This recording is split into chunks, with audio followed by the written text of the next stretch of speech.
What's going on? We have a lot to cover and not a lot of time to do it. So, as I mentioned in the last episode, there are some adjustments that I was going to make to the deload week.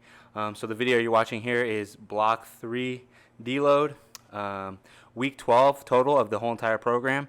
So if you remember my previous deload weeks, I would do 3 workouts. Each of them would have one of my primary lifts for the next block of training.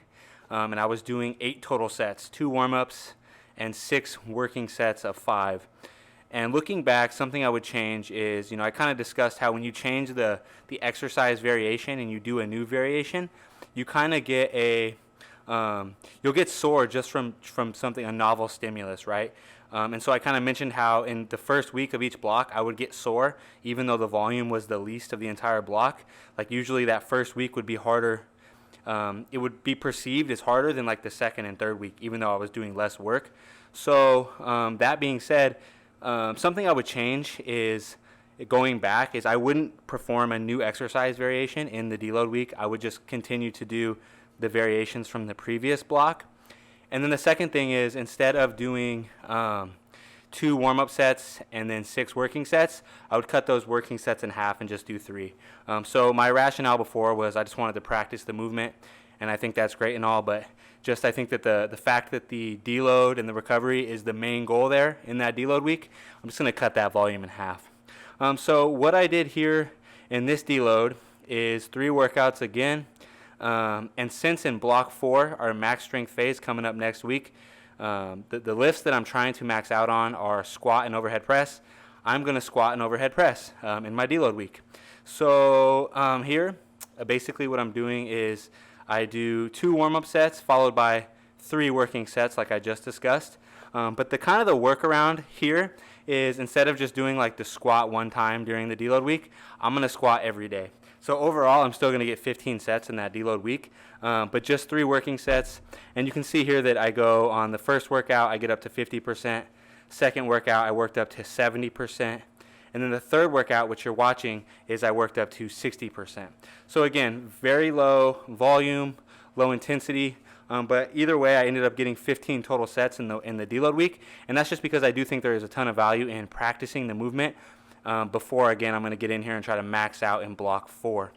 So that's going to be exciting. And again, there's this whole idea between, when you're training and you're pushing the intensity hard, you're adapting. But here in this deload week, I'm optimizing. I'm trying to optimize the technique so that when I start pushing the pace here in block 4, hopefully I'm dialed in on good technique. Now, the second point of interest here, let's look at some analytics from block 3 and relate it to the other blocks of training. So you'll remember in the previous episode, I looked at within block 3, the load volume went up from week 1 to week 3. The load volume went up on both my squat and my bench press 8%. So I increased that load, and I was able to achieve what I wanted to achieve there. But now let's look at the differences between blocks. So you can see here that the average intensity percentage was increased in block 3 compared to block 2. The technical volume, so basically the barbell movements, the volume increased 13%. That's significant, right? We talked about that 10% rule. The assistance volume dropped 62%, right?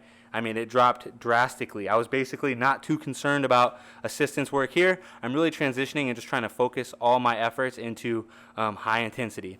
And then you can see the total volume also went down about a quarter, which is great because, again, I'm just trying to focus on that strength.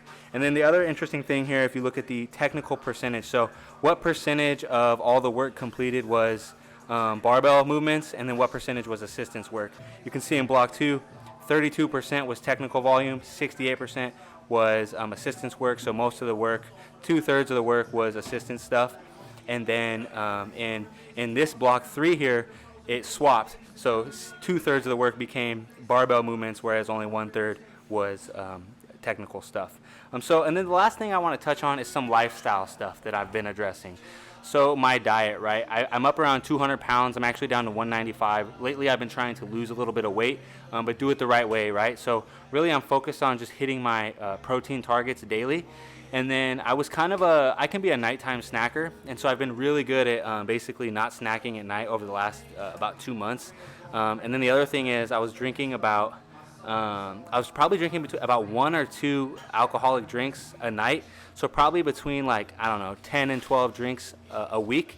And I've cut that down to where now I'm only drinking on the weekends. Again, just like 1 or 2, not very much, but I've cut it down to just the weekends. So maybe 2 or 3 days a week as opposed to like 6 or 7 days a week. So that's significant.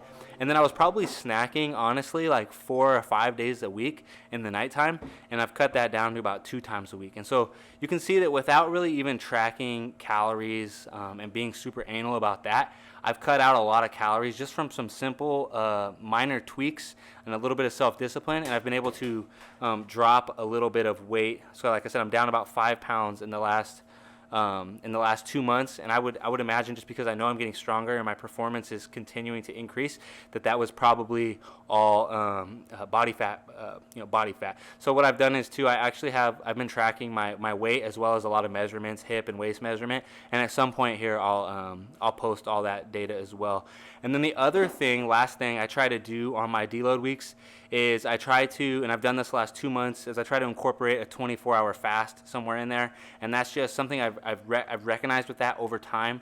I've done a number of fasts in my lifetime, and what I notice is when I fast, it really helps me reset that craving, and it helps me distinguish between hunger and cravings, right? So really what it helps me do is it helps me control that late night like snacking urge. Once I throw a 24-hour fast in there, it helps me for the next couple of weeks really, like, you're exercising that no muscle, that self-discipline, and just being like, I really don't need this. I don't need the alcoholic beverage, whatever. I can handle that. So those are just a few things lifestyle related I wanted to address. I'm really looking forward to Block 4, the max strength. That's what this whole entire 16-week cycle of training has been about. So make sure you stay tuned for that. Appreciate y'all who support me and watch, and I'll catch you next time. See you later.